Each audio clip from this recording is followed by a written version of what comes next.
बिस्मिल्लाहिर्रहमानिर्रहीम। अस्सलाम वालेकुम डियर स्टूडेंट्स। आज जिस वीडियो के साथ हाजिर हुआ हूँ उसका टॉपिक है शेप्स। माइक्रोसॉफ्ट वर्ड को यूज़ करते हुए कैसे आप लोग शेप्स क्रिएट कर सकते हैं। मतलब फ्लैग बनाना चाहते हैं, क्लाउड्स बनाना चाहते हैं, स्टार बनाना चाहते हैं, ये सारी चीज़ें आज हम सीखेंगे इंसर्ट टैब में शेप्स को यूज़ करके। तो चलिए शुरू करते हैं। सबसे पहले आपने माइक्रोसॉफ्ट वर्ड को ओपन करना है, उसके बाद इंसर्ट टैब पे जाना है। इंसर्ट टैब पे जाने के बाद यहाँ पे शेप्स का बटन है, इस पर क्लिक करें। अभी सबसे पहले मैं आपको पाकिस्तान का फ्लैग बनाना सिखाऊंगा। ठीक हो गया। शेप्स में जाएं, यहाँ पे आप रेक्टेंगल को पिक करें और क्लिक एंड ड्रैग करके इसे बना लें। जो भी आप शेप बनाएंगे बाय डिफ़ॉल्ट कलर उसका ब्लू ही आएगा। जो भी शेप आप बना लें वर्ड के अंदर तो उसका कलर ब्लू ही आता है। इससे आप लोगों ने परेशान नहीं होना। एक और रेक्टेंगल पिक करता हूँ मैं और यहाँ से क्लिक एंड ड्रैग करके एक और रेक्टेंगल बना लेता हूँ। ओके, ठीक हो गया। अब इस शेप पे सिंगल क्लिक करना है आपने। जैसे ही आप शेप्स पे क्लिक करते हैं तो आपके पास एक फॉर्मेट टैब आ जाती है जिसके अंदर सारी इसकी सेटिंग्स मौजूद होती हैं। देखिए, जब मैं शेप से बाहर क्लिक करता हूँ तो मेरे पास फॉर्मेट टैब नहीं आ रही है। जब मैं शेप पे क्लिक करता हूँ तो मेरे पास फॉर्मेट टैब आ जाती है। तो जब इस शेप पे आपने क्लिक किया, फॉर्मेट टैब के अंदर ये सारी शेप्स की सेटिंग्स है। जो भी आपने शेप लगाई हुई है उसकी सेटिंग्स है और ये सारी टेक्स्ट की सेटिंग्स है। अगर आप इसमें टेक्स्ट लिखते हैं तो ये सारी बल्कि यहाँ तक शामिल कर लें, ये टेक्स्ट की सेटिंग। अभी हम फ्लैग बना रहे हैं, चूंकि इसमें हमको टेक्स्ट नहीं लिखेंगे तो हम इसी पे कंसंट्रेट करेंगे। अब इस शेप पे मैंने क्लिक कर लिया है और शेप फिल पे जाऊंगा और यहाँ से मैं ग्रीन कलर चूज कर लूँगा। ये ग्रीन कलर हो गया। इस रेक्टेंगल पे क्लिक करता हूँ और इसका कलर वाइट कर लेता हूँ। वाइट हो गया। अब इसकी आउटलाइन ब्लैक कर लेते हैं। दोनों को इकट्ठा सिलेक्ट करके करते हैं। पहले इस शेप पे क्लिक किया, फिर कंट्रोल प्रेस करके रखना है और दूसरी शेप पे क्लिक करना है। अब ये दोनों सिलेक्ट हो गई हैं। अब इनकी आउटलाइन हम चेंज कर लेते हैं।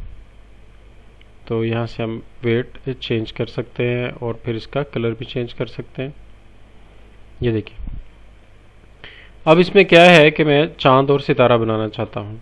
ठीक है, तो फिर से इंसर्ट पे जाएंगे, शेप्स पे जाएंगे और बेसिक शेप्स के अंदर आपको थर्ड रो के अंदर ये मून मिल जाएगा। इसको क्लिक एंड ड्रैग करके आप बना लें। ये देखिए, ठीक है। यहाँ पे एक येलो पॉइंट है, इसकी मदद से आप इसको थिक और थिन कर सकते हैं। चले जी, बहुत हो गया। अब यहाँ से मैं इसको थोड़ा सा रिसाइज कर लेता हूँ, यहाँ से इसे रोटेट कर लेता हूँ और यहाँ से मैं क्लिक एंड ड्रैग करके इसे पोजीशन कर लेता हूँ। ओके, अब मैंने स्टार बनाना है तो फॉर्मेट टैब में ही स्टार्ट पे शेप्स होती हैं, इस पर क्लिक करूँगा। यहाँ पे जाऊँगा तो मुझे 4th पोजीशन पे स्टार मिल जाएगा। क्लिक एंड ड्रैग, ठीक है। इसे भी अगर रोटेट करना हो तो यहाँ से ये रोटेट हो जाएगा और ये जो येलो पॉइंट है यहाँ से ये थिक और थिन हो जाएगा। ठीक हो गया। ओके, अब इनका कलर हमने करना है वाइट और आउटलाइन करनी है कोई नहीं, नो आउटलाइन। स्टार पे मैंने क्लिक किया है, फॉर्मेट टैब में शेप फिल पे जाऊंगा और वाइट और शेप आउटलाइन पे जाके नो आउटलाइन कर दूंगा। अब देखिए, इनमें पहले से ये कलर आ चुका हुआ है। शेप फिल वाइट है और आउटलाइन नो है। तो चांद पे क्लिक करूंगा और यहाँ से जाके इनको क्लिक कर दूंगा। बस दोबारा से मुझे यहाँ पे जाने की ज़रूरत नहीं है क्योंकि वो कलर उसके अंदर स्टोर हो चुका हुआ है। तो मैं जस्ट यहाँ पे जाके क्लिक कर दूंगा। तो ये हमने एक फ्लैग बना लिया है शेप्स को यूज़ करते हुए। आपने देखा है कितनी आसानी से बन गया। लेकिन इसमें एक और चैलेंज आपके सामने ये आएगा कि इसको आपने मूव कैसे करना है। आपसे कहा जाता है जी इसे मूव करें। आप इसे उठाकर क्लिक एंड ड्रैग करके यहाँ पे ले आए तो आप कहते हैं ठीक है जी, मैं इसे क्लिक एंड ड्रैग करके ले आता हूँ और ये लें जी और ये आ गया। ठीक है, इसको मूव कैसे करना है, सबसे पहले हमें इसे ग्रुप करना होगा ताकि जब भी हम मूव करें ये एज अ होल मूव करे, अलग-अलग शेप्स बीच में मूव ना करें। तो होम टैब पे एक लास्ट बटन है सिलेक्ट, इस पर क्लिक करना है आपने और select objects, click and drag. ये सारी की सारी शेप सिलेक्ट हो गई हैं। तो राइट क्लिक करना है यहाँ पे और ग्रुप पे जाके ग्रुप कर देना है। अब ये ग्रुप हो चुकी है, एक शेप बन चुकी है। तो किसी भी कॉर्नर से पकड़ के क्लिक एंड ड्रैग करें, देखें सारी की सारी शेप्स खुद ब खुद मैनेज हो रही हैं साथ साथ। ठीक है, तो ये मैंने कर लिया। अब मैं मूव कर लेता हूँ, click and drag, click and drag, बल्कि एरो कीज़ के साथ भी। ये देखिए मैं जस्ट एरो की प्रेस कर रहा हूँ, मैंने साथ में कोई भी की प्रेस नहीं की। ये मैं अप की प्रेस कर रहा हूँ, ये मैं डाउन की प्रेस कर रहा हूँ, ये मैं राइट की प्रेस कर रहा हूँ, ये मैं लेफ़्ट की प्रेस कर रहा हूँ।